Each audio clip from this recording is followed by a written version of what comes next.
story right now is the return of Skara. I felt that I would be with Dig forever. I got these new Nike today to Dignitas colors. They have to be happy about that one. Clear call's good plan. Yeah, Clear call's good plan. And that is it. Dignitas takes it into the top 4. He just understands like everything about being a pro player. I don't know. I don't like this. He knows exactly what it's like to be at the top and to also crumble. Dignitas announced that legendary mid laner Skara would be stepping down. He's already had a Hall of Fame career. Everything he's been through it, like he's been in my shoes. The rest of Dignitas should be out of time, but in fact it will drop. And there is a double kill for Skara. You want me to go like this? Skara looks to make an impact on the fight. There it is. Softens them up. Puts them down. Up until they lose the game, they're winning. So He just feels like a normal part of CLG now. This is going to be a really good year for him. All right, good luck, guys. I'm out. Shoot him off from distance. Welcome to Week 4 of the North American League Championship Series Spring Split. We're coming to you live in front of this fired-up crowd here in Los Angeles.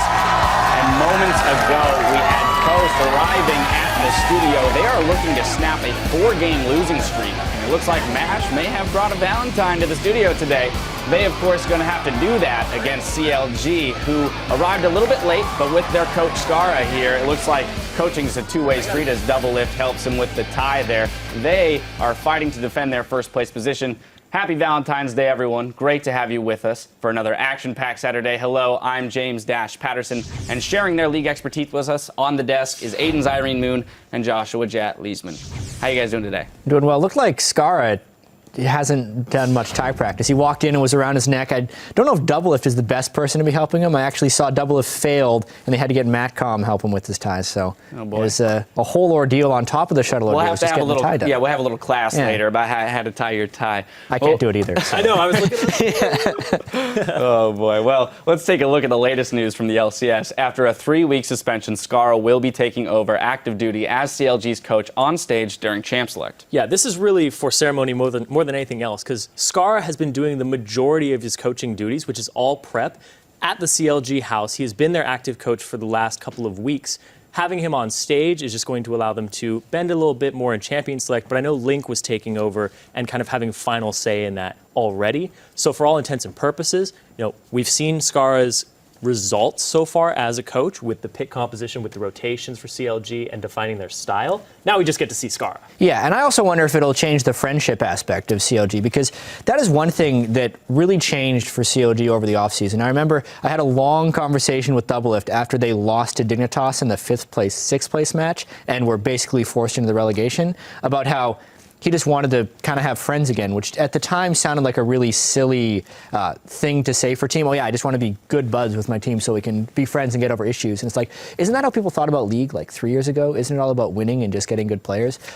But I wonder if you can have your cake and eat it too, because that's kind of what's happening with CLG. They seem to have good players in the positions, but also they're getting along, and Skara can add to that environment. Well, we'll see what sort of impact Skara has with our first game of the day. But there's another group that's starting to make waves. After sitting around the bottom of the table for the first 2 weeks, Cloud9 have climbed into a tie for 3rd place and are just 2 games behind the leaders. Yeah, so as far as Cloud9 looking better, it does begin and end with High, because in the games they were struggling, he was dying all the time with needless deaths. And when they were at their best, even if High would die, like, it's not always a bad thing to die as long as it's for a purpose. Last week he didn't die at all. So he was actually a little bit too far on one spectrum of safety, because I think an ideal High world is where he's actually dying a little bit, because he was losing his turret and giving up a lot of pressure. Although they started off 0-2, 1-1, 2-0. It's all uphill from here, but you can't do better than 2-0. You can't do better than 2-0, but Cloud9 aren't the only team that started the split with high expectations. There were some other teams that have been struggling to live up to the hype in Liquid and Winterfox. Yeah, since Liquid brought on Piglet, they haven't been using him effectively, and they've been 1-3 since acquiring him on the team. They need to synergize more and actually accentuate his strengths and cover some of his weaknesses, because that's currently what they're not doing, and they don't synergize at all. They played against a Dignitas squad last week that was struggling themselves and had new members on it, but they played a pick composition, Team Dignitas did, And they were able to pick up the stragglers on Liquid that were just running around. They didn't have the communication. They were not on the same page. And that's how that squad was able to pick up the victory. So Liquid need to look at their shot calling, their communication, and their synergy. But that's not something that just changes overnight. You can't just be like, you guys, synergize. It's something that takes time, but we're already 1/3 of the way through the season. So I don't know how much better they'll be able to get in such a short amount of time left, because it's only 9 weeks total. Yeah, and the most troubling thing to me about Team Liquid is how they almost look to be trending in the wrong direction as far as team play works. And we talk about 80 carry score lines all the time, but I mean, week 1, 6-1-13 or 11 on Kog'Maw. Week 2, 9-1-12 on Caitlyn. And then across the next 4 games, a total of 4 kills from the 80 carry. But specifically, like you were saying, getting caught out of position against Dignitas, mid laners going overextended.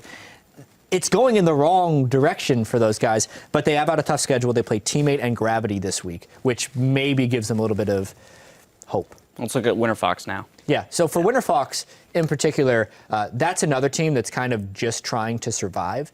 And it's not the story that Winter Fox fans were hoping for coming into the year. You have Pobelter and Altec, 2 amazing talents that are now going to be backed up with basically a bunch of Korean talents that are supposed to be coming in. Helios bringing over his brother. Imagine is their support. They boot camped in Korea. They were going to play in Korean, but it just hasn't happened. Those guys still aren't here.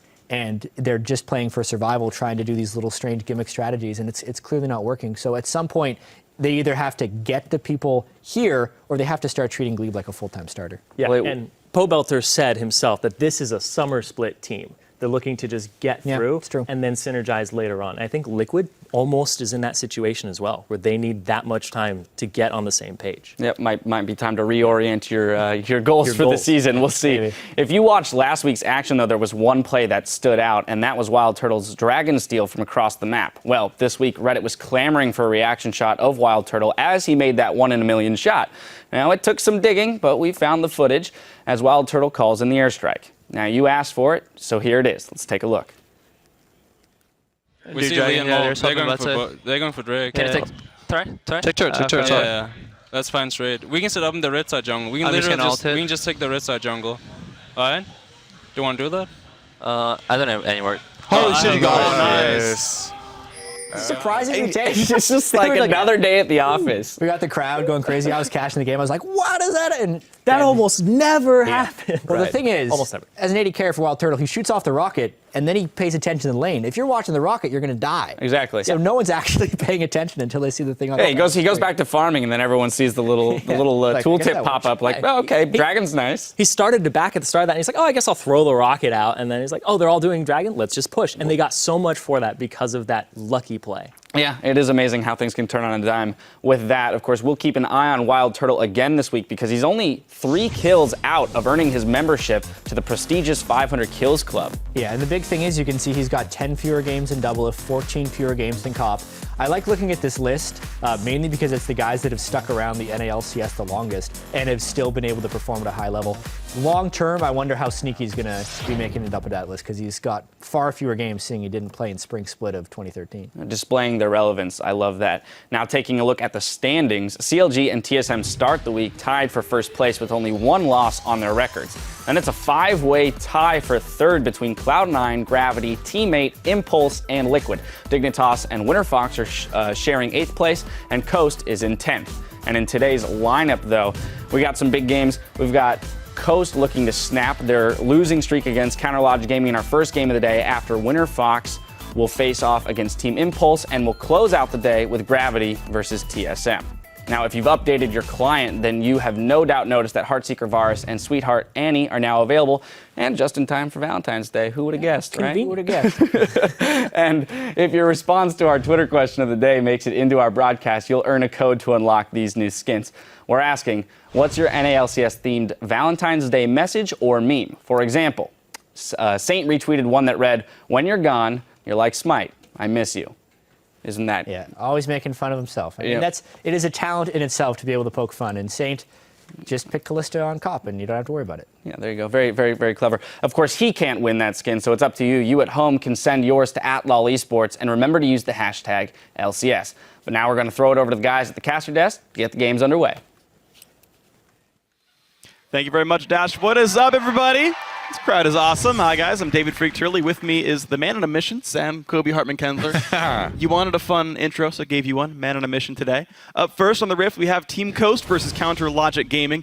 Now, unfortunately for Coast, it's a battle between first and last place. Coast have had back-to-back 0-2 weeks. Yes, they have a very tough mission ahead of them. You know, at the start of the split, Coast consistently had a strong early game. That would give them, you know, a healthy gold lead in that game, but they would end up losing that gold lead later due to late game mistakes. But last week, we even saw Coast struggling right out of the gate and straight up losing the laning phase. And a lot of eyes are going to be looking for their jungler and shot caller Impaler to help right the ship, because he's been instrumental whenever they've found success. So Coast, of course, looking to bounce back from some morale-shattering losses, but Counter Logic Gaming have to be careful themselves. They have a big showdown with TSM on Sunday. They don't want to get caught overlooking Coast and crashing their ship. Yeah, I mean, CLG, they've had a great start this year, and they are brimming with confidence, but they tend to lose focus once they get ahead of their opponents. And I've also noticed that they've had a high amount of variance in champion select. They've tied Dignitas for the most unique champion picks at 23 out of just 30 possible so far. And, you know, they've tried a couple different strategies, and Link talked about how they prioritize things a bit differently than a lot of people expect them to. But since this game is against Coast, you know, leading up to their big showdown tomorrow, I think that CLG will probably toe the line a little bit more today and pick more according to the meta. And, you know, not only is Link a really big part for them in Champion Select, but he's also been performing really well in the mid lane, as we saw last week on those skill shot-based champions, Nidalee and Ezreal. He's topping the kill ladder here for North America. Yeah, you wouldn't have guessed it, but Link is actually being the bigger carry than Doublelift by a long shot. And of course, in League of Legends, though, you are almost never guaranteed a second act, but Skara got his, and he's embracing his job as the new coach for his new team.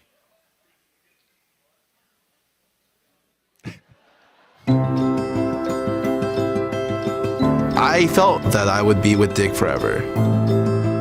It's weird. I look in the mirror with a CLG jersey on or a CLG shirt, I'm just like, those aren't the right colors.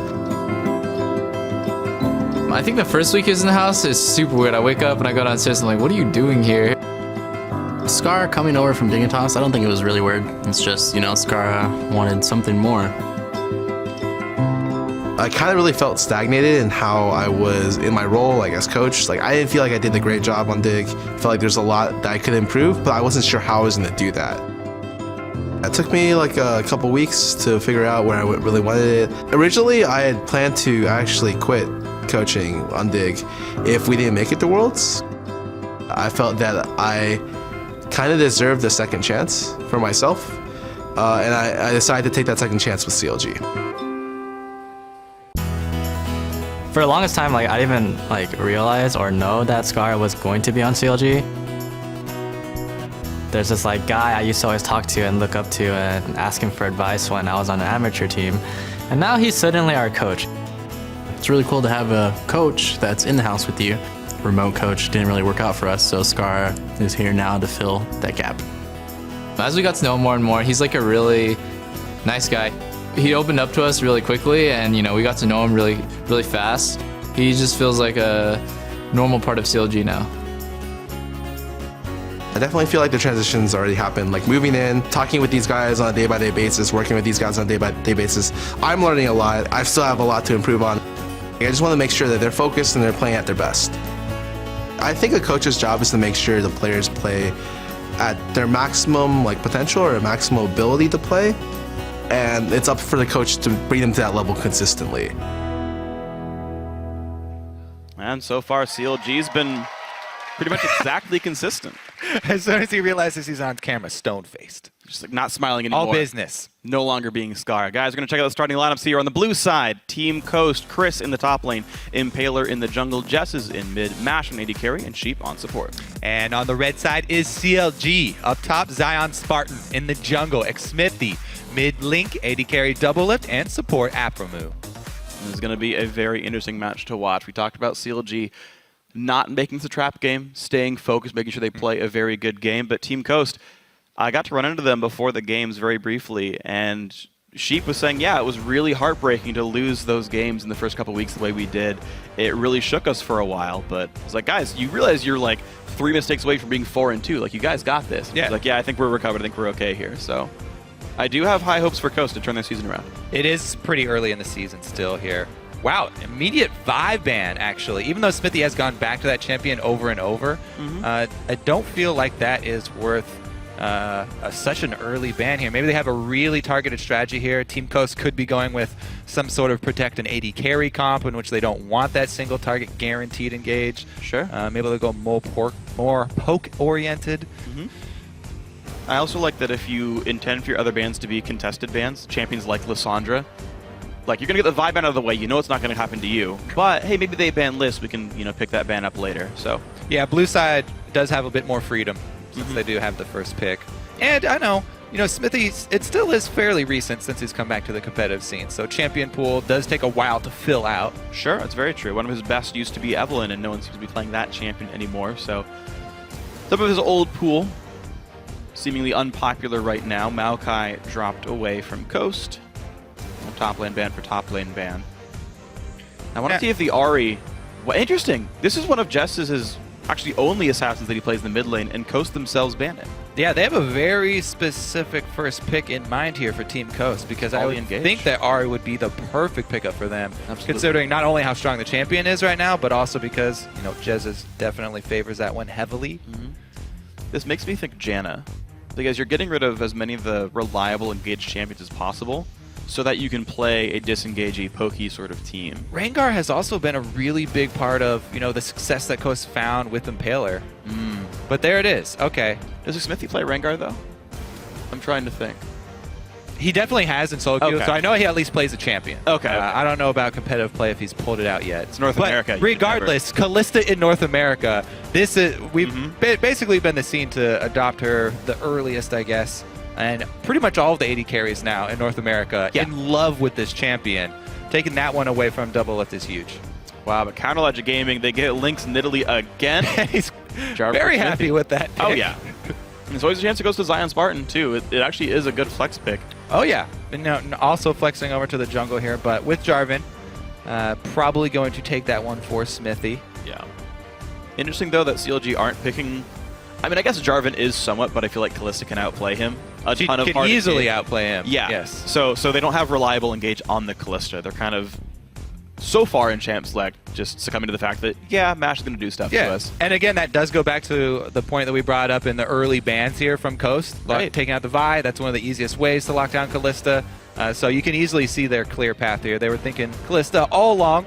Lissandra and Vi, basically the two worst champions for her to play against because they have very easy CC to land. We'll see how good Mashmi can jump around Smithy's flag and drag, though. I'm actually a bit surprised they're not stealing away Annie from Aphromoo. I would say that she's probably third up in terms of scariness as a Kalista player, but Aurelia top lane, gonna blind pick that one. The Rex side, no rush on this one to show their other solos, I guess. Like, it's just strange because they know so many of these matchups already, but they're gonna blind pick Aurelia regardless. Chris really, really happy with that one. It looks like, with Lissandra and Gnar banned out, Rumble is basically the last of those top 4 top champions right now, so Zion Spartan's also performed really well, as we saw. Remember the ill-fated dive that got him a double kill and double buffs. Oh, man. Extremely far ahead. But I think that the Annie point you bring up is, not only is it really scary for Kalista to play against because of the stun, but also it's one of the best combinations of a support with Kalista, so they would gain quite a lot from that champion. It's true. Aphromoo, though, the Black Shield will be in effect once again. Yeah, and this is Aphromoo wanting, again, to play playmaking supports. He says, I want to be godlike. He says, I want to go out and make plays. I don't want to support my team. I want to make my team do things. So the Dark Binding setting up for the rest of his lineup. Tank Sion. So Zion Spartan's going to be a big beef wall in the top lane facing Aurelia. And Sion can actually add to the spam. If they siege up, with the poke of Nidalee, then the threat of bindings coming out, the shout, the E from Sion is very spammable, and it does allow you to hit your bindings and your spears that much easier. So he does help a bit with the poke squad, but usually I prefer something with a little bit easier CC to land so that you can peel easier. Sion is a bit unwieldy. He's not the big disengage top laner. I'd actually like top Morgana in this kind of team composition as opposed to top Sion because she's good for that sort of gameplay, but likely to not be the case. Thresh will come in for Sheep, though, opting into facing Morgana in this matchup, but the whole lineup is here. Both supports can pull both bottom laners can pull each other around. and just a lot of single target damage coming out from LeBlanc, Aurelia, Rek'Sai. Yeah, I mean, they do have really good skirmish power as well with this Coast squad. The thing that they may be lacking is that super hard engage to get to the Nidalee. They might actually be relying on that Kalista ultimate and throw Thresh in to see if he can land some Flay hook combos. Aurelia and Rek'Sai have decent dashes, but not the best when a black shield goes on your target and your Aurelia stun is pretty much useless. Yeah, it's just going to be on Jessus to pop the black shield if it does come in. CLG, they think they have enough peel to pick up Jinx for double lift here. And I got to say, the bot lane looks pretty serviceable for Counterlogic Gaming. And I've been a really big fan of this recent trend of Jinx popularity. Yeah, me too. Both with double lift as well as Wild Turtle. She's a really strong hyper carry towards the late game. Especially with double lift really not liking Tristana. By the way, Tristana is enabled again. Went through completely unpicked, unbanned. Game 1. Double lift definitely not a fan of the champion, and Jinx is extremely strong in late game as well. When you combine it with that black shield safety, makes it a bit easier to play. He's still going to really have to watch his positioning though around Jessus and the LeBlanc. Alrighty, so champions swap on in. No support Sion, no jungle Nidalee, no mid Jarvan. I always keep the hope available, the hope alive that they pick that. Not the case here though. And now we're going to see Skara's very first handshake in the North American LCS officially. Once he's done talking with the team. We'll get a report later if it was a limp fish or not. Oh man. Oh. He's going to wait around for it. Oh no, Skara. You had one job, Skara. That's all you had to do. Come on. He's waiting for you. He's gonna call him back out. All Skara, right. the noob coach. There we go. There we go. He even adds a little bow. Oh man. He was not aware of his team's level 1 strategy. The coach comes out and handshakes, then you invade red buff. Honestly, coaching is really easy in the LCS. You don't have to do much except for the end handshake there. All right. You did it wrong. Let us know how you guys think this game is going to go. Tweet hashtag CST win or hashtag CLG win, even though they can't handshake at LoL Esports. And we will update the fan vote once we are on the Rift. All right. The other thing I really like to watch early in any game with Sion is where they're going to have Zion Spartan start out. Because the thing is, Sion is really easy. It's really easy for him to get that early level advantage by doing a camp, suiciding to it. But I always really am rooting for the other. Oh, never mind. Let's look at this here, as there seems to be a bush prepped. Yeah, Zion Spartan stunned up there. The engage happens already. Flays the team backwards. CLG, they're looking to fight this one. Rockets doing plenty of damage. Double lift. Chunking the team out, and CLG's still chasing him down. Yeah, this invade isn't done yet. Ooh. All right. The accuracy could improve from CLG's skill shot so far, but they've got a whole game ahead of them to fire those out. Looks like they're going to be safe to take over this blue buff. So, guys, it does take a village to feed an AD carry. Aftermoo credits the whole team with allowing Double Lift to be all that he can be. Peter, when he was playing in the past, I don't think he had the right people around him to succeed. He would always take it upon himself to carry the game because, everyone's looking to him to do well. This guy's our best player. He's got to do well all the time. So I felt like that was a lot of stress on him and didn't help him play as best as he could. Just because, if you're relying on one person in a team game, it's going to not bode well. So most of the time that the teams that succeed are all cohesion at an all-time high. They trust each other and everyone's there at the same time. But this year, now that we have our roster that I helped pick with Skara, it's definitely much easier for Peter to excel. And he doesn't have to rely on solely his skill. He can just, outthink the opponent with our rotations, macro play, and stuff like that. All right, well, speaking of rotations and macro play, CLG do get something akin to a buff steal here. And standard 2-on-2 lanes at the top lane. Yeah, a lot actually went on during the talk there from Aframu. CLG did see the duo lane from Coast head up due to their deep wards, but they had already committed top laner and jungle to this blue side. So Zion was able to start with half of a camp there, sharing it with Jarvan, and then having to use his teleport to get to lane. So Coast have an early teleport advantage, but it is a little dangerous here as Impaler goes to try and recoup a second buff in enemy territory.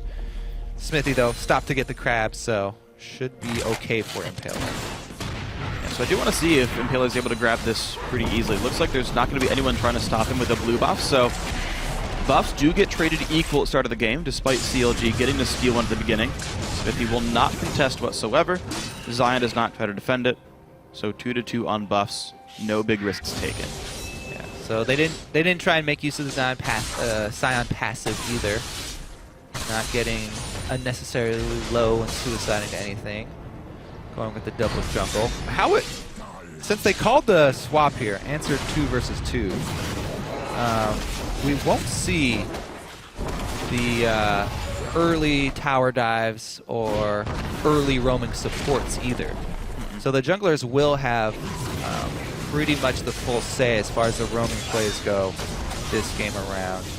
We'll see, though, because CLG are really big fans of having their dual lane, double lift and Afro move, shove their lane up quickly, make use of their laning prowess, and then gain a small window of time for Afro move to go roam and affect the map with those highly skilled bindings that he can fire off. That's true. But meanwhile, though, the bottom side of the map kind of seemed to be all Impalers. He's still 2 camps away from Smithy. Smithy walked in the jungle, realized there's nothing for him to do there. He stepped on a tunnel, meaning Coast knows he's on the bottom right corner of the map. Yeah. Plus, Smithy did leave a ward deep in that blue side. Or Impaler did. Yeah. Here comes the early roam from CLG, though. As expected, they shove up their lane and immediately try and take advantage of those few seconds that they have, the little breathing room. Okay, there's the hop. He burns a little bit of mana, and that's about it. Ooh, Smithy puts himself in turret range. He's going to take 2 turret shots for that one. Forced to flash away. That was over-aggression by Smithy. Yeah, just misjudging the tower range right there, I believe, for Smithy. And good play there from Chris to make him pay for it. They get a flash off of the jungler. Not the biggest deal, but it is a little bit of a win. So far, Summoner Spells advantage going here for Team Coast. They still have that teleport advantage, only for a little bit longer, as Zion did use his to the tower. Yeah. Chris did use his flash in the escape, though, so if they can repeat gank, which looks like Link is trying to do here, as he hops over towards the Krugs, maybe they can set up a play. Chris is low. Zion under the turret. They're looking pretty aggressive. Shield goes on. He pulls aggro early. Link's not going to land the javelin, though. Okay, so if they wait that long and the minion line is there, they don't get a clear spear from Link, then you really need to abort as soon as the spear does not land. So CLG not overextending. It is something that I like, though. Not only does Afro move take every opportunity to roam, but Link also has been roaming a lot with that mid lane Nidalee. Wow. Perfect aggression by Link. Takes the full combo onto Jesses and backs up before Impaler can even hit him. Yeah, he's a seasoned Nidalee player. Yeah. Does not jump in and stay in melee range longer than he absolutely has to. Smithy did show himself top, by the way, so that's why Impaler was able to go aggressive and take out that pink ward. And 2 Sentinels got cleared away as well by Smithy. Good bind into Sheep. I'm not sure. Yep, the Flame Peppers do hit after all. Sheep going to lose about 300 health for that whole thing. Yeah. CLG not actually accruing much of a gold lead, even though it might look like they're being dominant in lane. So far, actually, Coast holding equal, which, again, spells well for them. They were having problems doing that earlier on, last week, the week before that. But so far, decent. I like the play from both sides so far here. Smithy going to take 1 shot as he goes by the mid lane. He also saw that ward placed, by the way. So they should be aware that there's... Yeah, they ping it right now. So they know there's a pink ward in there. Actually, Jesus loses quite a lot of value of placing that while Smithy's walking right by. Can easily work around that pink ward. I really like what CLG did. Even though none of the roams worked, though, you can see how they're always looking to be a playmaker in the early game.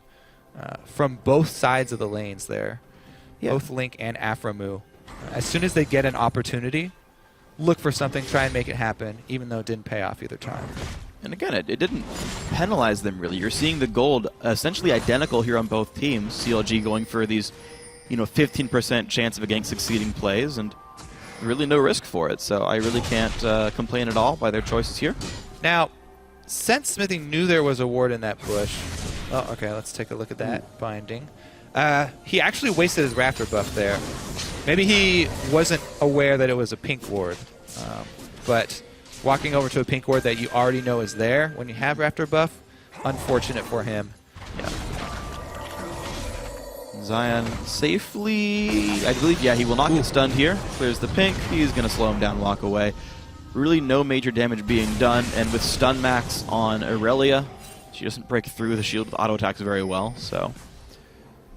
Just a slow, methodical, high minion kill game. Jessus gets his first blue buff, looks like Link will go for the same. Now, we are getting towards the point where I would look for a little bit more roam from Jessus, as he does have blue buff now. Try and push up the lane and then make something happen with LeBlanc. However, it is fairly difficult for him to affect that top duo, so maybe they're going to have more focus down bottom. That's what Smithy has in mind. Comes in for a lane gank. They've also warded up a bit in the river. Yeah, just all these lanes fairly hard to gank. Now, they do have Chris's flash time. It's still down for 30 seconds. There's a slow, there's the knock. He cannot flash away, so is the CC good enough? Chris pops ulti, but he's stuck in Cataclysm, jumps to a caster minion, still running, jumps to a melee. Chris dodges a Zion Spartan, ultimately gets slowed. In comes Impaler, the counter gank means first blood. Now Zion Spartan forced to run. He does have flash, does he need to use it? He does. Beautiful play by Chris, and an even better counter gank by Impaler. Wow, finesse over brute strength in that bottom lane matchup right there. Very good play from Chris, utilizing Aurelia's dash to outplay Zion completely. We touched on the unwieldiness of the champion. Really, really nice mechanics there from Chris, able to get out of the Cataclysm, dodge back, and even dodge the ultimate. Impaler on the bottom side of the map, able to come over for the first blood. Pretty big opening here for Coast, and we said a lot of emphasis is going to be put on that early game for them. They've been focusing much more. Oh, speaking of focusing, though, a lot of stuns. Got focused on the Mash, but he's able to hop in. Great flash by Afro, but Mash does get away.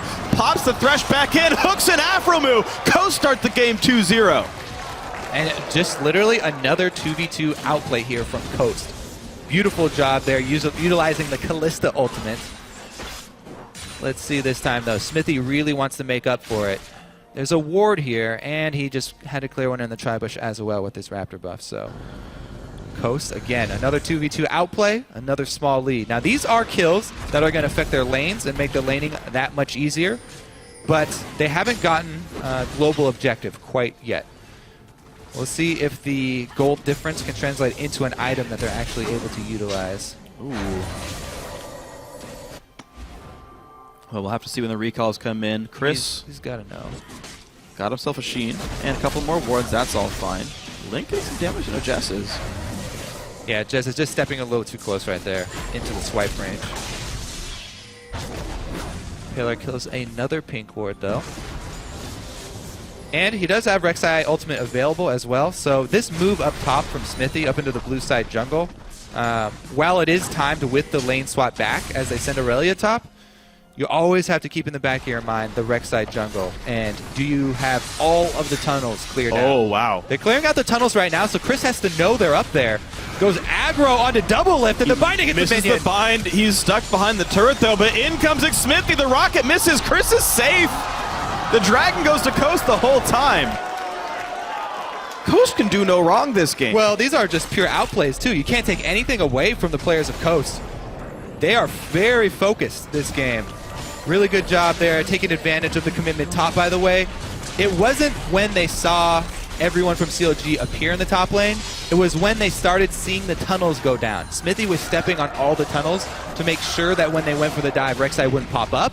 But by doing that early, it notified Impaler that they were up top, so they go for the dragon. And now they're going to look for a dive onto Sion here. They should actually just focus down the turret. So far they are. They are. Health. Sion does not. He does have ulti, but he gets hooked in, pops it. He's going to get away. Yeah, there's not much you can do to stop that besides throwing your body in front of him. And nobody able to do that this time, so they take the objective cleanly. Dragon plus the first turret for Coast to go down. So they've evened up turrets, and they have the dragon lead. And with 1,000 gold lead thanks to all their early kills, life looks good for Coast fans here. See if they can keep this one up. This is, again, this has happened so many times for these guys. They've only managed to convert it convert it into a win once, so you still have to be very afraid of their mid game here. CLG, though, with a rare early deficit. Not typical for these guys. Taking the dodge the other way. Yeah, CLG, on the other hand, this is another one of the teams that has always had the early laning phase advantage. Usually, from their cross-map play, this time around they were just purely outplayed in lanes. 3 versus 3 down bottom. I don't think Coast can actually get a kill, but they can, you know, defend the turret at least. Okay. And so turret stays alive. Rex ult down doesn't mean too much. Chris now under an enemy turret, but he's got no one to kill him. Teleport comes in from Sion, though. No aggro. Ulted under the turret, though. Captain's doing a lot, and yeah, he's got nowhere to go. Pull turret aggro. Nice, I guess, gank. Yeah, I mean, there are no minions around. His flash was down from the last time he was able to escape. So good job of CLG capitalizing. Oh, hold on, though. Link already burned his hop. He burned his flash as well to get away. Does escape, and after he's going to hold the lane for a bit. Let's see what they can do with this teleport advantage here for Team Toast. Because Dragon is down. Oh! That was nice. Doublelift does not have flash. He goes down right away. Mash gets his second kill of the game, and that's going to be a blue buff steal on top of it. And there's the drawback of these AD carries that do not have their own built-in dash. If you do not have Ephraimo near you, you do not have your black shield to rely on, then you will be an easy target for the Kalista Thresh combo, who have a ridiculous amount of mobility, both being able to save the other in any dangerous situation, or extend for a long hook like that with the ultimate. So, as you mentioned, though, Coast have had early leads before against many opponents early on in the season. What really they've suffered with is the late game shot calling. And I was actually talking to Impala earlier today, and it's been something that they've been working on. They still realize they have a lot of problems with it. So he's been playing more junglers that are easier for the team to know when their initiation is going to go in. This one, Rek'Sai, though, is actually going to rely quite heavily on flash. So we'll see what happens when CLG can actually group up and utilize their poke. You know, when they have the black shield to defend Doublelift and they're able to throw out constant Nidalee spears and bindings. That's when the real test will come for Team Coast. Can they get the snap initiation under the pressure of skill shots? And at a certain extent, I wonder if they super need to, since Chris is doing, I would say, rather well. So is the Kalista here from MASH. Like, they could split push CLG to death and not deal with the siege. Oh, here comes the teleport, and it looks like it's just going to be to clean up minions here on the bottom side for Chris. Okay. So it will be a reduced duration, but Zion's was also used onto the teleport, even though he used his for a kill. So CLG will be the ones in command of that earlier. Yeah, and here comes the group. Blue buff onto Link. They just want to take advantage of the poke. Okay, they're going to try early here. 2 outer turrets already dead, but mid lane, the lane that CLG is staying in, is the only outer turret left available. Zion's part happy to tank the outer turret. The team's going to knock it down. Remember. Yeah, Chris can't show up, and there we go. CLG group and get the turret successfully. That split pushing option that you pointed out quickly removed from Coast by using the teleport just to clean up that minion wave. Yeah, it actually removes a lot of their threat. So now going to have to play a little bit more defensively, trying to clear out the wards. They do have the dragon timer. 55 seconds left for this one.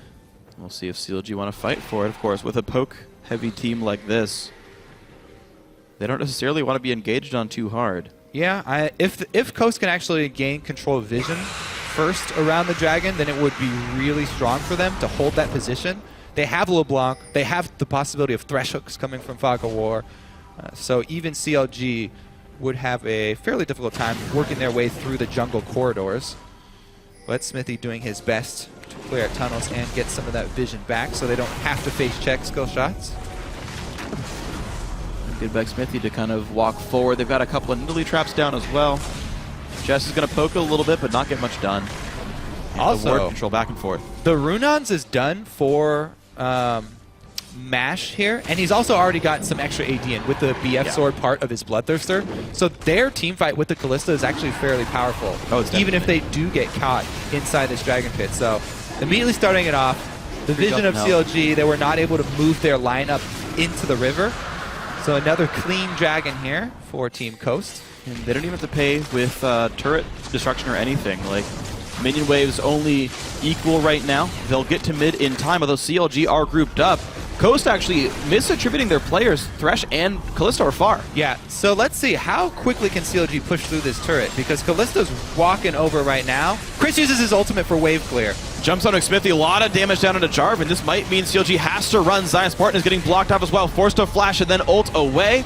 Oh, that binding was actually crucial, because even though Sheep looked like he was far away, he has flash right now. He was looking for the flash hook. Didn't get it because he got hit with the binding, but they still have the health advantage, and they're looking to answer turret. Coast immediately re-engaged, but the health bar is dropping quickly. Chris tanks a Javelin, and it seems like Counter Logic Gaming will be able to defend this one, so neither team making great headway in their mid-sieges. CLG, though, not wanting to stop just yet. Coast take this time to get control over the northern jungle. You're seeing a couple of wards down. Now they own the north side rotations. Ooh, Spear barely missing. Oh, there's a flash engage. The doublet forced to flash away. Chris gets on him, and there's the first kill pick back into the knockup, though, as Zion and everyone else comes on in. Coast, though, looks like they are forced to retreat away. Mash pulls Sheep to safety. Just the one for 0. Link, though, still on the chase. He's going to give it up. What a flank right there. That on. Oh, there's still, nope. Okay. So yeah, I'm sure we'll see the beginnings of that flank once again here. But Coast really doing a good job of taking advantage here of the low mobility Jinx pick from Doublelift. They caught him out in the jungle. Then they come up. Sheep with the lantern straight on top of him. Sheep's actually the one to break that black shield. And Chris is able to just annihilate Doublelift. This Aurelia, working on that Trinity Force power spike that we always talk about, makes very quick work of Jinx. Now summonerless. Doublelift is going to be a sitting duck. Yeah. So they really are going to have to worry about the quick initiations that we were wondering about from Coast. Very good job there using the flank to pull it off that time. Oh, wow, the flash engage. Afro exhausts, then binds Mash. In comes Link. Down he goes. Doublelift not able to secure the kill for himself. Only 0-2 on himself. Mash a bit far from home on that one. Sure why he was wandering around through the river without any support or any ward coverage. Good play from Afro there to capitalize, though. Burns both summoners to get the kill on the AD carry. No objective taken afterwards, but they do have a lot of pressure bottom. They can probably hard shove this. Smithy was waiting in the bush just to see if there was going to be any danger for Doublelift, maybe use him as a bit of bait. But once they see everyone show mid, they make the call to bring Smithy out, help clear, and take down the turret quickly. Good call from CLG, shoving for the objective. Nicely done. So they can keep on moving if they like. There's actually no one on the bottom side of the map to defend Doublelift. He does not look like he wants to play too far up, though, after this minion. He's going to back out. Yep. Senses tingling there. Got a little bit of a long stay in enemy territory with very few wards deep in the red side jungle. Yep. Sure enough, Baylor had shown up. So gold fairly close here. After all is said and done. Really the big difference is the dragon, and if the third dragon goes to Coast, it'll benefit them quite heavily in the team fights, because they are relying on everyone jumping on Doublelift very quickly, Impaler and Chris, to take him out. If they have that extra speed, it will make their flank easier to pull off, as well as the all-in. So, and that being 3.5 minutes away, roughly, you gotta wonder, does CLG start prioritizing vision on this area of the map? So far, not a lot of wards. They haven't been able to keep their waves pushed up to get these wards in the southern jungle. Okay, 2 minutes on Dragon now. Even though it is so close, Coast definitely with a pretty good handle on this game. Anytime the more poke-oriented teams do get behind early, you have to be really careful about your vision. Every move that CLG makes needs to first be placed with a line of wards, so that they know that their line of Link and Doublelift will not get jumped on. Well, Zion got jumped on. Chris pops the shield in one hit. And that top lane is so heavily pushed in, it's very easy for Coast to control the north side of the map. It's not the side by Dragon, they don't need it as much, but... Yeah, I mean, they can control a lot of the neutral territory, but they cannot threaten turrets very easily. No. Even though there's not a ginormous amount of wave clear on CLG, it's very dangerous for Coast to get up there, because they have the short range Kalista, and not a lot of pressure on turrets. but they do at least have the ability to like toss a lantern every wave and just say hit it, and if they show up, just click it and get away. Yeah. It's fast enough to retreat that I can't see CLG landing a reliable engage on MASH while this happens. But right now, Coast do not seem willing to expose themselves to that. Jez is maybe getting a couple LeBlanc pot shots off on the turret. Chip down fairly slowly. Chris, though, the Aurelia, the pressure here from Trinity Force Aurelia is gotta be careful, though. Top. The team's coming up. Let's see how Link is able to do. Knock up Javelin. Link. Oh, the Q! Chris gets away from the leap. Link can try again. Lands another spear. Good stun by Chris. He's able to save that.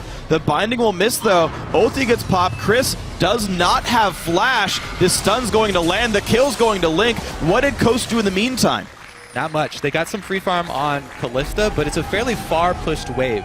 So CLG do not sacrifice anything for committing everyone up top. Pretty much going to... Uh-oh, there's only two of them. Cyan charges in and breaks the line. Doublelift is not going to go down to Jess's. Impaler tries, gets exhausted, gets the Q just barely, and somehow Jess's didn't die. I have no idea how that happened, but he managed to survive with a flash. Oh, go to the tunnel! Impaler, wrong side of this one, trying to kite away from Link. Yeah, doesn't go for the tunnel, doesn't get out. Just the 1-for-1 on the backside of that. So, yeah, just a 1-for-1 trade. Again, though, they attack Doublelift, and they get another summoner out of Doublelift. His flash is constantly being burned on cooldown. Dragon up, though. Let's see if they're able to do this. Coast still retaining control. Scuttle Crab down for them. Yeah. They stole it away from Xmithie despite him flashing. They go for the engage, though. Hook comes in. Teleport in. And here comes Chris, knocked up by Xmithie. He's going to try to run away. Oh, the Javelin did hit, but Xmithie forced a flash to his own turret over the wall. They got the jungler. They got the jungler low enough, and they have Callista. Ooh. He has BT, though. He should put a lifesteal off this. That would have been his life. If he was had his back to that rocket trying to do Dragon, he would have been broke. Impaler able to ult back into this one, so Coast might look good here. Xmithie have health, remember. But of course, so is MASH as well as Jess's. Logic Gaming really want this one. Coast all coming down the left-hand side. Scion ult is down. Xmithie's is up, though. Impaler looking to tunnel through the wall to get this one. Goes in, doesn't get the steal. Yeah, they're not going to fully commit to that because Callista was in position. They were just going for the steal there. Rek'Sai tunnel in into a lantern out. Did not want to challenge CLG, and that's actually fairly big for CLG. As we said, taking away the third dragon as well as getting the percentage buff for themselves at the 25-minute mark. Finally starting to feel that one. Coast did take advantage, though. They had that mid position. Little bit of damage on the turret. At least they managed to equalize the outer turret score there, but Logic Gaming putting the kills back closer. They were down 2, now they're only down 1. They finally got a dragon on the board, denying that important number 3 from Coast. Makes me think it's been going pretty okay for CLG. Yeah, that was a fairly tense little mid-period there for CLG, but now that they've secured the neutral objective, they can feel much, much better about getting blue buff on Link and going into a more stable 5v5 heads-up laning experience there, going up to a turret. We'll see if they can land poke before the next engage. Coast have actually littered the bottom side with wards in preparation for that dragon, so it was huge for CLG to actually come out with that objective and not lose anyone. If they had to walk through that jungle up to the dragon, it could have been very, very painful for them. Callista, though, could still be a problem in the team fights. It's going to be all up to the dodging abilities of MASH and skill shots from CLG because they have no point and click ability to lock down Callista. True. Even Jarvan Ultimate, she can jump out of it. So Xmithie can get the damage on her, but he won't be able to keep her bottled up. It's also interesting to note Impaler's build here. Basically, the Hexdrinker second, really delaying his tank stats quite a lot, really wanted to be a damage dealer, and this could get punished by Link Black Shield. Nope, lanterned himself out. But Impaler really wanted to make himself a threat into the back line, wanted to pick off Doublelift and saying if he goes down, so does all of your damage. Yeah, and again, it's either Doublelift or Link.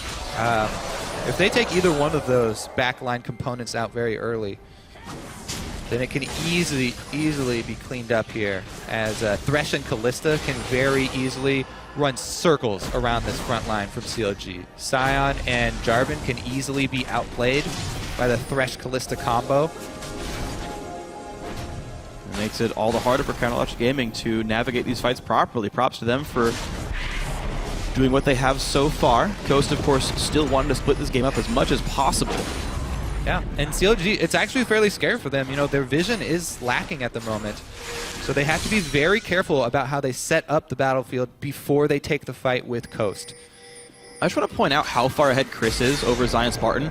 80 minions above from all the split push power. Smithy, okay, he's going to get out just fine, but you can see that Coast splitting this game up, playing their split push with Chris.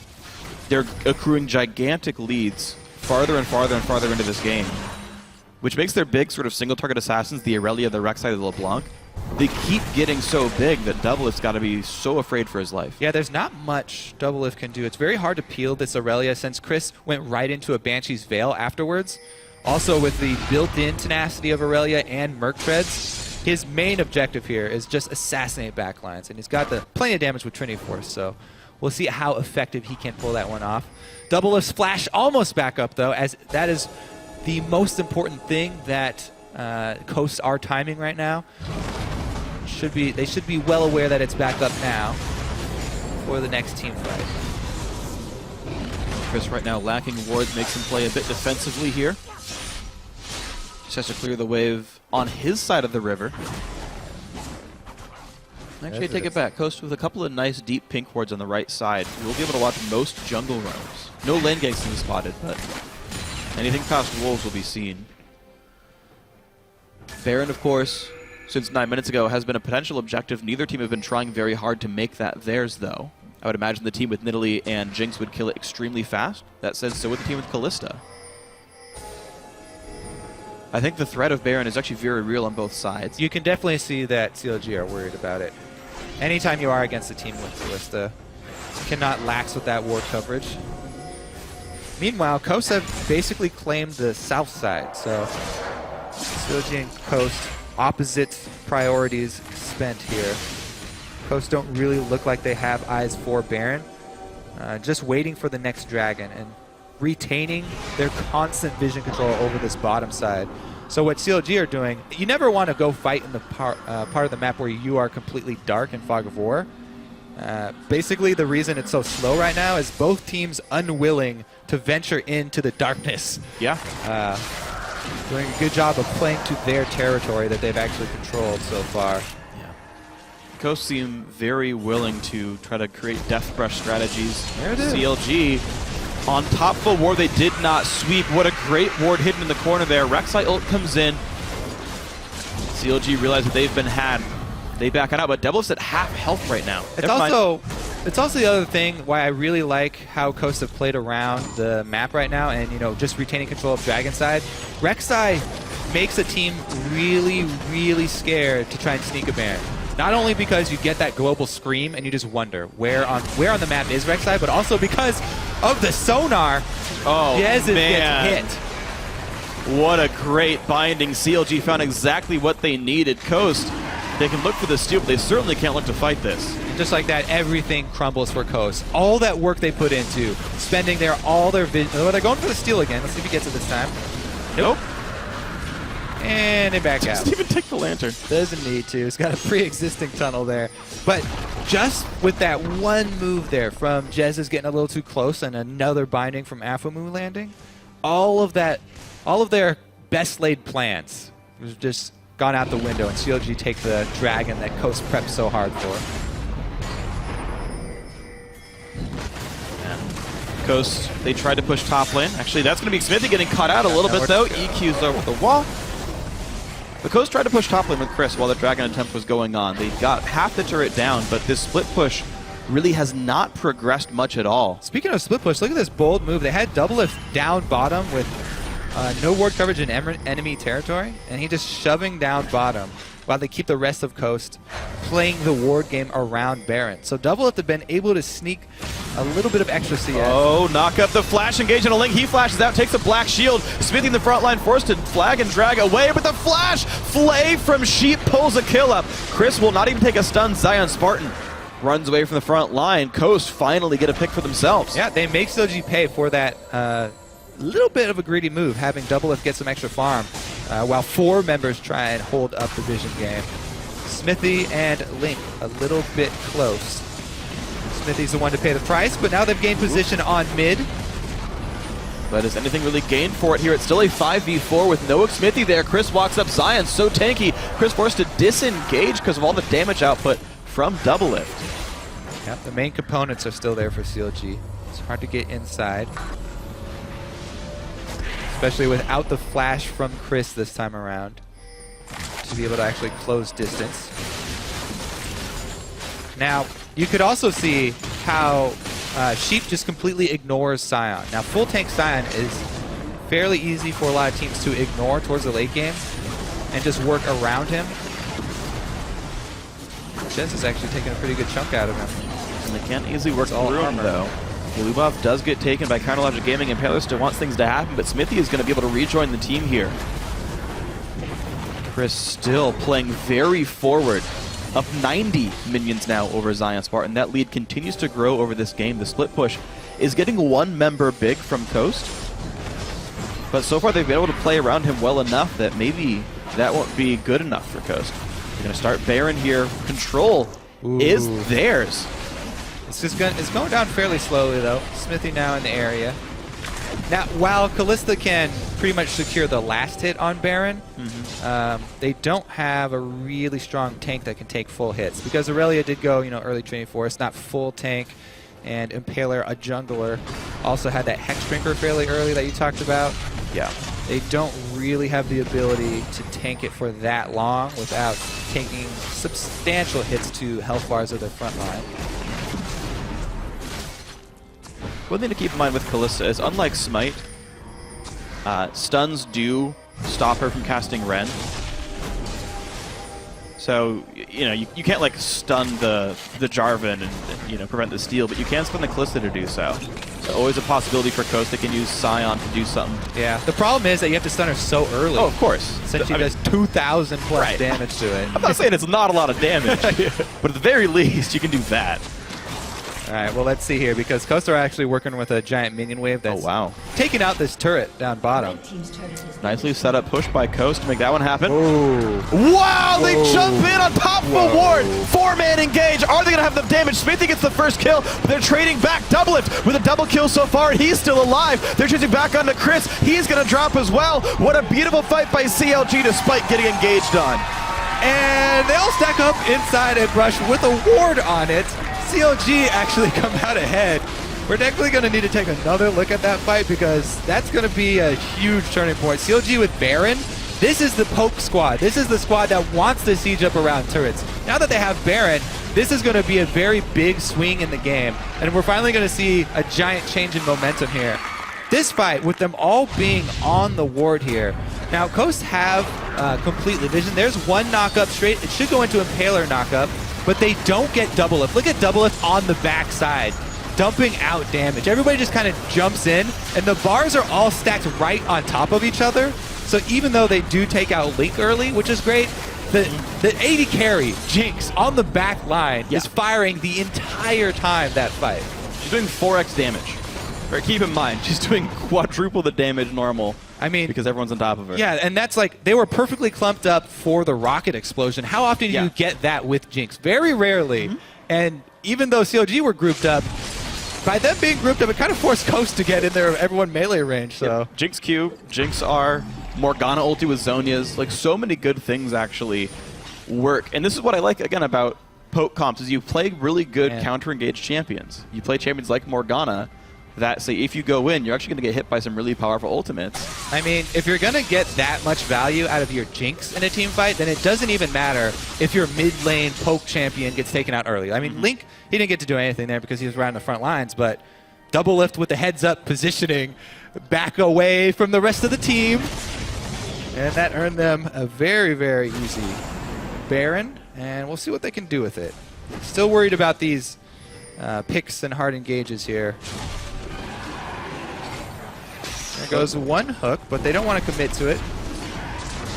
Ward gets swept, and CLG want Dragon number 3 for themselves. And once again, Coast can try to steal. And they go for the double commitment this time. Bringing everything. Jez's plus Impaler. Great coordination. Eventually, you're going to get that steal. Just keep trying. That was Dragon number 3, by the way. That all-important speed that we talked up. But it's a Baron buff siege right now. Zion Spartan taking the turret. It takes 3 turret shots just to break his shield. Oh man, this siege is going to be hard to deal with for Coast. Yeah, Jinx damage will melt right through that. Link with the blue buff here. They should just be fairly patient with the siege because they have the Baron buff.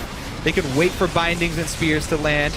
Oh, that's some damage though. Jess is though also forced away, so jungler and mid laner. That's a great trade. CLG will take the life of the mid laner for the HP bar of their jungler any day, and they're able to get a really easy inhibitor. Whoa! Chris, 100 health left on him from the Jinx ulti. That's going to be enough for the inhibitor to go down. And CLG with the Baron buff make quick work of the first inhibitor. Yeah. Superior sieging team with the Baron. Going to be very happy days for them. Let's see how much CLG can actually get with their true sight inside red side jungle here. This could be very dangerous for Coast. Everybody heading up towards the opposite side of the map, though, so CLG wasting a bit of time. Yeah, they will not catch anything today. Yeah, they're not going to invade in the jungle. They're not going to get behind Coast. They're going to stay safe. But the tier 2 turrets, only a matter of time before CLG tries to take them down. With the remainders... Actually, Baron buff is gone, but they're still ahead quite a bit. Yeah. The weird thing is it's only a 2,500 gold lead. It just feels like so much more. I think, well, it's because of the way that the champions that they chose in Champion Select play out here for CLG. Much easier for CLG to siege up on turrets, and it makes it really hard for Coast to get that flank around. They really would benefit from, you know, fights more out in the open where they can get Chris from the side. They can get Impaler an easy avenue in. But when they're bottled up in a secondary turret side lane, CLG are just throwing out skill shots. Very easy for them to poke down Coast. Oh, stun and double lift right before the black shield comes out, which doesn't seem to matter. CLG going to take another outer turret, or another tier 2, I should say. Bring them to about a 4,000 gold. Hooked onto Smithy, but just not enough damage is dealt. There's no follow-up. Mash, forced retreat back, so does the front line of CLG. But now comes work onto the inhibitor turret. Down to 2/3 health. Once again, in goes Chris, looks for the back line. Will they have enough, though? Jess is joining the fight. Chris, though, with the root, goes down right away. Smithy, can he get picked off? Looks like the answer should be yes. Mash trades back. Both teams lose a front liner. Double lift goes in, not going to find the damage, though. Ooh, they have health bar advantage, but the turret at half-life, they won't be able to finish it off too quickly here. Double is going for it. Oh, they have the teleport to rely on. Wow. Second inhibitor turret goes down. Nicely done by CLG and Zion Spartan. Now will they try again? Jess gets rooted up a little bit, has to once again retreat. Another hook onto this Zion. He's so incredibly tanky, he just refuses to go down in these team fights. Nash not able to rend him. Another flash hook. Just simply ults out, but Impaler catches the 2-man knockup. This could be the fight they want, but no, Sheep already drops Impaler, forced to run away. That'll be a kill for Link, double kill for the Nidalee player. Now it is a 2 versus 4, and CLG have absolute control right now. Chris up in 4 seconds, but this inhibitor will fall first. Yeah, that's going to be double inhibitors, and CLG should retreat after this one, go spend all the cash that they just earned. That should be plenty of money, more than enough for them to finish out their siege. And man, for Coast right now, really, really looking for some miracle death bush play. Try and get some vision advantage. Maybe everybody wait inside of a bush and pop out right next to CLG. They still have a lot of damage. You know, they can burst out the back line. But again, they have to be wary and make sure that they're keeping track of both members of that back line. Not just Link, but Double Lift as well. No flash on him. So they have a small amount of hope. One thing that hurts Coast quite a bit, though, is their lack of ability to kill tanks. You look at Smithy's build. You compare him to Impaler. Impaler went for the Sight Stone, the Hex Drinker. He's not very durable. Smithy went straight tank, right? GA. He's got a Randuin's Omen. Just a very beefy guy. Zion Spartan huge as well. And what's unfortunate here is there's no Infinity Edge on Mash. There's no tank busting really on this team from Coast. And that's just according to his role in the game. Smithy's main job is to soak up damage. How many times on the front line have we seen him be the recipient of the hook, him be the recipient of the burst from Jez's? That's exactly what CLG want. CLG, one of their greatest strengths right now with everybody, everyone speaking English they talked about, everybody being friends, is alignment. If you ever talk to any manager or any CEO, the key to executing your strategy is all about alignment and everyone understanding the objectives of the entire team. Everybody on CLG aware of their role in this overall team strategy. And Smithy and Zion's role is to soak the skill shots and soak the damage. So they built accordingly. They have perfect alignment and buy-in from all stakeholders, so very easy for them to execute. So for execute, they have CLG have been in complete control for the last 15 minutes of this game. They're looking at Baron attempt number 2 right here. Coast are around, but can they make anything happen out of this one? CLG will disengage, look for a fight. Zion pops ulti, Mash flashes, and gets stunned anyway. Pops his QSS to get himself out a little bit sooner, but in comes Chris, loses half his health before the fight even starts. Jess is trying to make big plays, but gets extremely exploded. Link takes him down. Now Sheep is the focus of attention. That is going to be another kill for Counter Logic Gaming. Nothing can go wrong for these guys. Coast forced to run farther and farther and farther away. Hops to the Scuttle Crab, but Link is on the chase. Hop, skip, and a jump. There's a kill. No. Well, Flash by Chris. He's still niddly. He should be able to keep up the chase here. Yep. Jump to a minion. Hut. Oh, no reset though. There it is. Impaler also going to fall now. Quick work by CLG. 4 kills here. They can walk right up to the minion line, push mid in towards the Nexus itself. And there we go. Only Mash is alive versus 5 members of Counter Logic Gaming.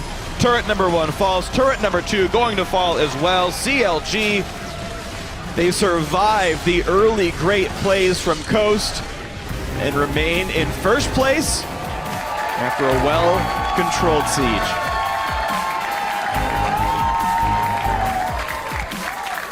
And I think that was actually very telling. CLG, for once, not just coming straight out and crushing early on.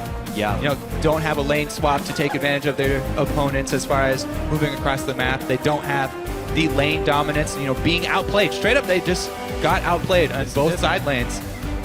But still, they were able to keep calm, and everyone played their part in the strategy.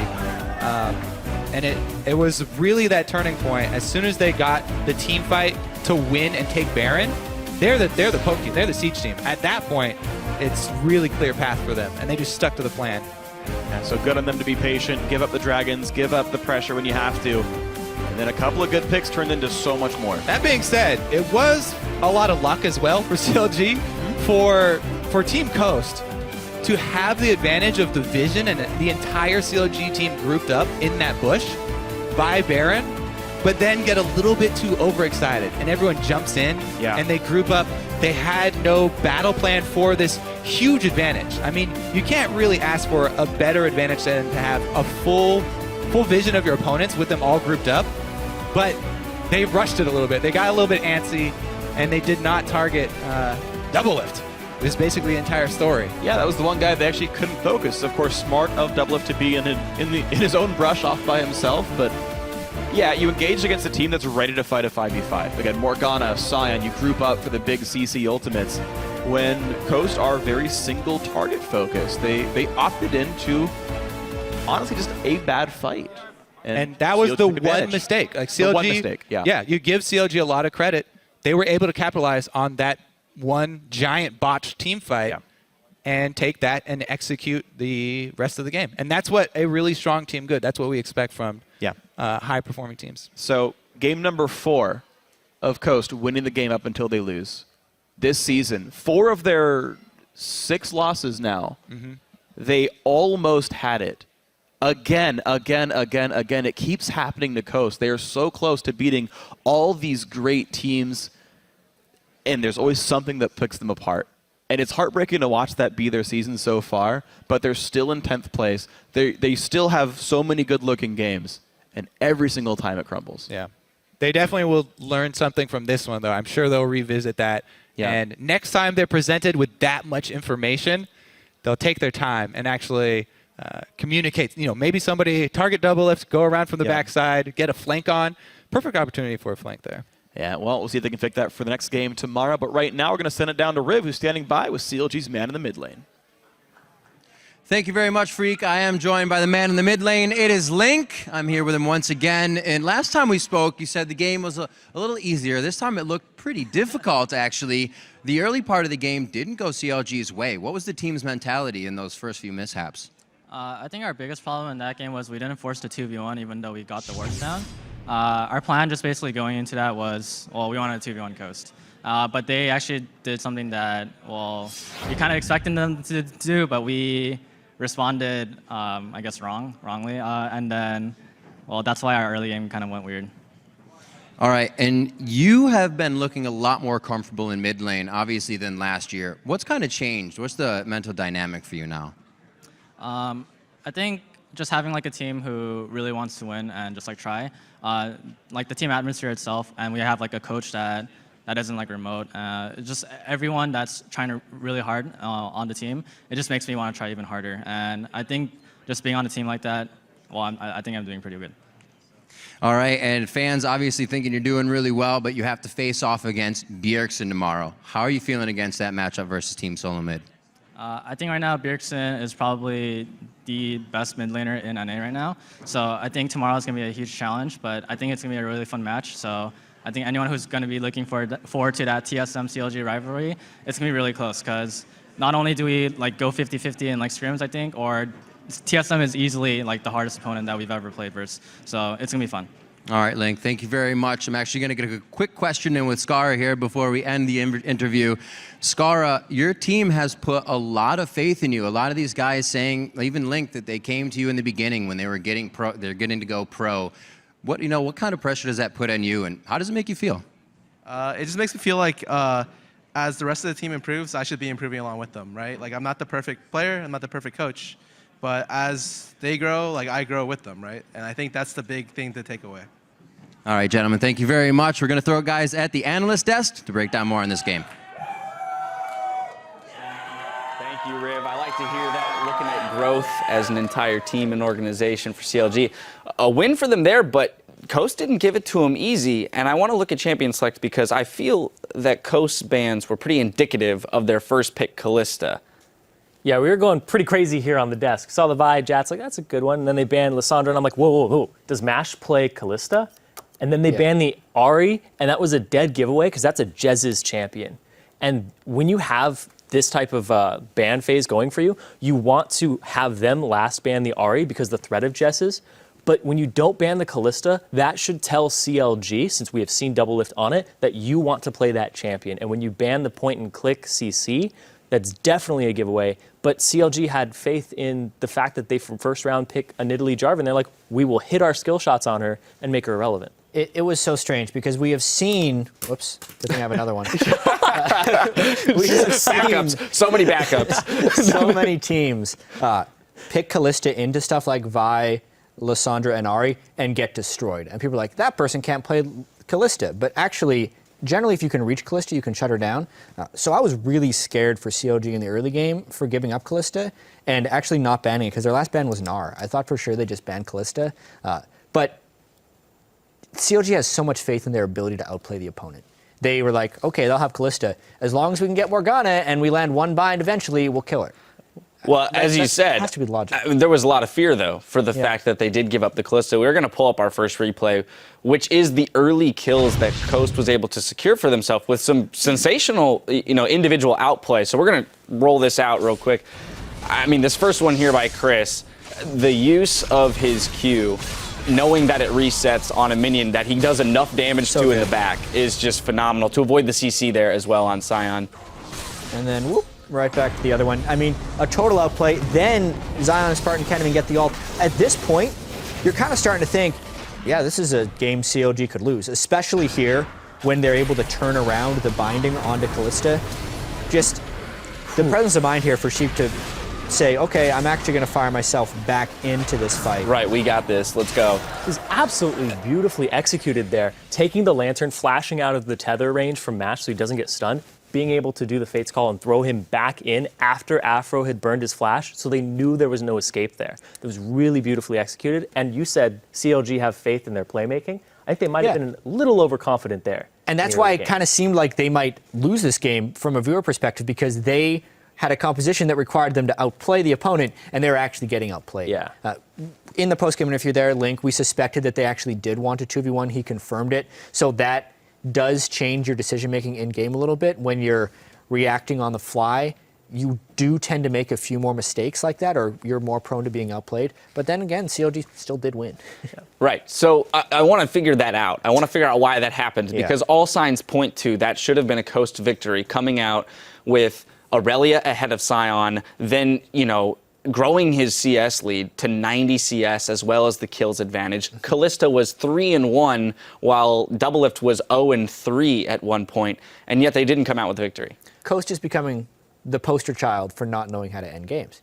The first 2 weeks, they had gold leads in all of their games. Last week, they fell even farther and didn't get the gold leads, but this is a return to that beginning problem. And Zyring can probably go into it a little bit. Yeah, I also think it's how they allocate their gold too, what they spend it on. Zion Spartan, all armor. He did not have a hint of magic resistance except for his boots. But then you look at things like what Chris was building, what Impaler was building, prioritize magic resist early. Then later on, they were like, let's build some armor. And then by that point, Doublelift had already gotten off the ground by farming. And vision, I think, is actually the biggest thing for me here. I talked about item builds, but vision in your inventories and vision on the map is huge. They are not pushing up and then putting vision down when they get those turrets. They pushed up, they meandered around, and that's why Chris has so much CS.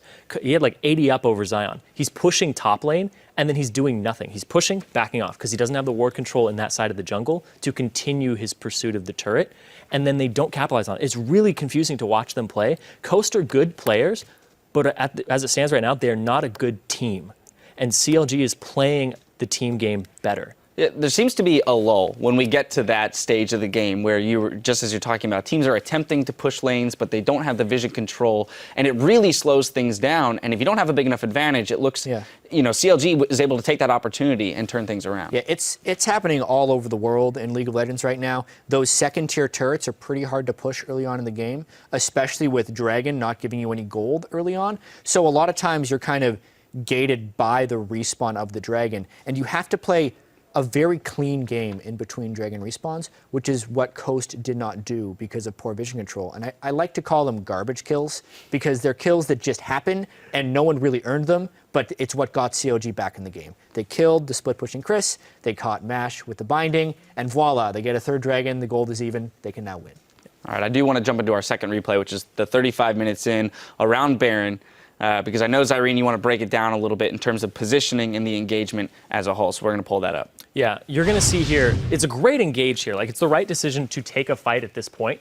But what we see is Doublelift, he stands off in the side brush, and we see Sheep walk up, he scouts this, he's all right there sitting on top of Ward, boom, gets pulled in. They actually see this coming, because Mash is on top of Ward. They know that they're about to get engaged on, but Doublelift just puts pop shots in there, and Chris does not go on him. Chris does not stun him, Chris does not stop his damage output, and that is huge, because the output of a Jinx is much higher than a Kalista in a standing still team fight when everybody's on top of each other because of the splash. That fight happened and it surprised all of us, because previously, CLG had swept a ward out of that brush. They move away for a second, and somehow Coast gets a ward in. So CLG should have been caught completely unawares.